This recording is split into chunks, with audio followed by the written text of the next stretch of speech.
श्री मदाद्य शंकर जी द्वारा विरचित सौंदर्य लहरी योग साधना का अन्यतम ग्रंथ है। संपूर्ण यौगिक क्रियाएं,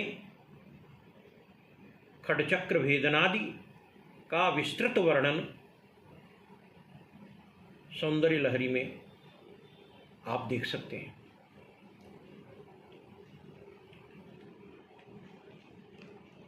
आज इसी क्रम में मैं सौंदर्य लहरी के 9वें श्लोक को आपके समक्ष परोसने जा रहा हूँ, जिसमें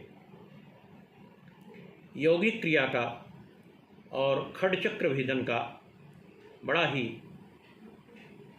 दिव्य वर्णन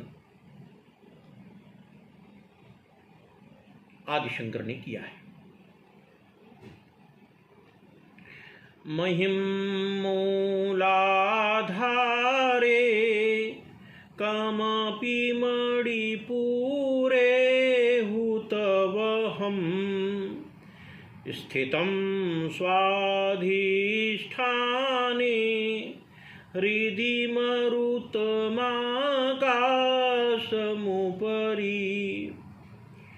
मनोऽपि भ्रूमध्ये सकलमपि भीत्वा कुलपथं सहस्रारे पद्मे सहरहसि पत्या विरहसि। इस श्लोक का विमर्श यह है कि माँ भगवती के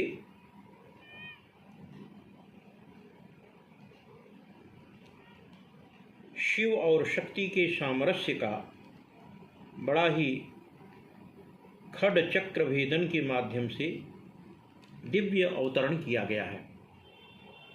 भगवान शिव और शिवा का सामरस्य, सामंजस्य, मिलन कैसे संभव है, जीव के लिए इस श्लोक में आदि शंकर ने इसको निरूपित किया है। भाव यह है कि हे माँ भगवती राजराजेश्वरी महात्रिपुर सुंदरी, मूलाधार चक्र में पृथ्वी का, मणिपुर चक्र में जल का, स्वाधिष्ठान चक्र में अग्नि का, अनाहत चक्र में वायु का, विशुद्धि चक्र में आकाश का तथा आज्ञा चक्र में मन का, इस प्रकार खटचक्र रूपी संपूर्ण कुलपथ का भेदन करके सहस्रदल कमल अर्थात ब्रह्मरंध्र में पति अर्थात शिव के साथ हे भगवती आप एकांत में विहार करती हो। इसका जो तात्विक विमर्श है वह यह है कि विविध तंत्रों तथा यौगिक क्रियाओं में मूलाधार चक्र अर्थात गुदा चक्र, स्वाधिष्ठान को लिंग चक्र, मणिपुर नाभि चक्र, अनाहत हृदय चक्र, विशुद्धि कंठ चक्र, आज्ञा भ्रूमध्य चक्र,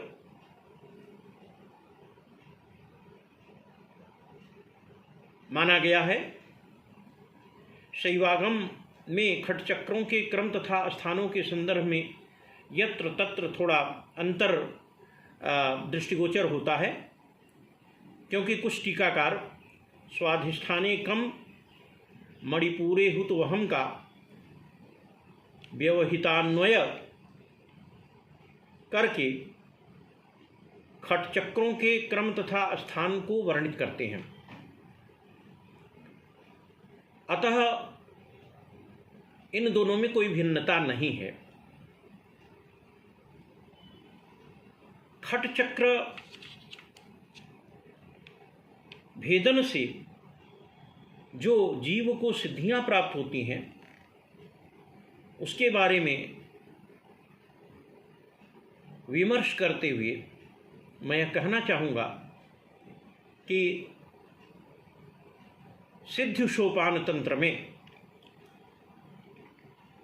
यह उल्लिखित है कि कुंडलिन्यां महीभेदे योगी त्यजति मेदिनीम सलिलस्थान योगेन जले चरति योगवित् वग्निभेदे जलमिव स्पृशत्यग्निम ज्वलच्छिखम मरुद्भेते शीघ्रगतिर्याति क्रोशशतं क्षणात् व्योमभेदे खेचरति मनोभेदे मनोगतिः यत्र कामयते तत्र याति लोकत्रयेऽपि वा संयोजनयन् शिवपदे शिव एव प्रजायते कर्ता हर्ता च सर्वत्र सुरा सुर नमस्कृतः इति सिद्धि सोपान तंत्रे। इस श्लोक में जो भाव है उसका जो दार्शनिक और यौगिक आधार है वह यह है कि कुंडलनी अर्थात मूलाधार में पृथ्वी तत्व का भेदन करके योगी पृथ्वी को छोड़ देता है। इसी प्रकार मणिपुर में जल तत्व का भेदन करके जल के ऊपर चलने में समर्थ हो जाता है। स्वाधिष्ठान में अग्नि तत्व का भेदन करने पर प्रज्वलित अग्नि को जल की तरह वह स्पर्श कर सकता है। अनाहत में वायु तत्व का भेदन करके द्रुतगामी होकर क्षण भर में 100 कोस चला जा सकता है। इसी प्रकार विशुद्धि में आकाश तत्व का भेदन करके वह आकाश में गमन कर सकता है।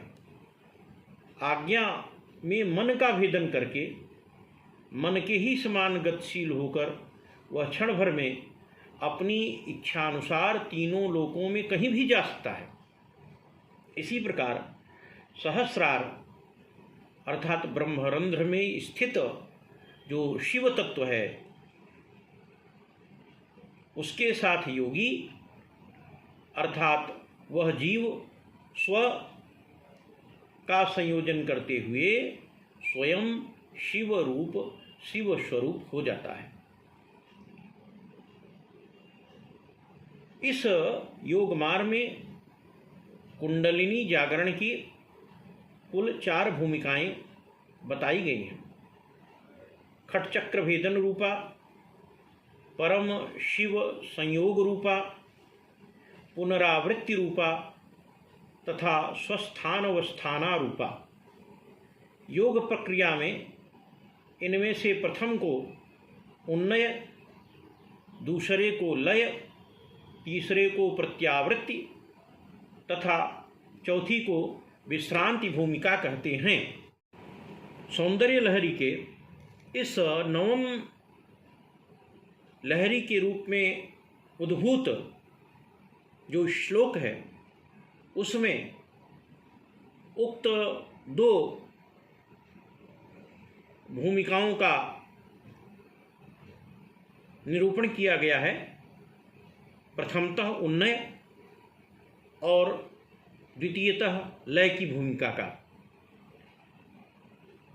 यदि स्वर्णपत्र पर इससे निर्मित जो श्रीयंत्र है उसे अभिलिखित कर सुगंधित पदार्थ से उसे विलेपित करते हुए 45 दिन तक विधि विधान से उसका पूजन किया जाए। खीर तथा फलों को चढ़ाते हुए भोग लगाया जाए। प्रतिदिन इस श्लोक का 1001 बार आवृत्ति की जाए और यंत्र को अभिमंत्रित करके पूजन किया जाए तो इससे इच्छित व्यक्ति की प्राप्ति हो जाती है, इष्टजन की प्राप्ति हो जाती है तथा पर्यावरण पर विजय मिल जाती है। इस श्री यंत्र का जो स्वरूप होगा वह एक वृत्त में 2 क्षैतिज लकीरें होंगी और उसके मध्य भाग में दोनों लकीरों के मध्य भाग में यम यम यम, द्वितीय पंक्ति में साध्यम और तृतीय पंक्ति में आम क्लौम, यह बीज मंत्र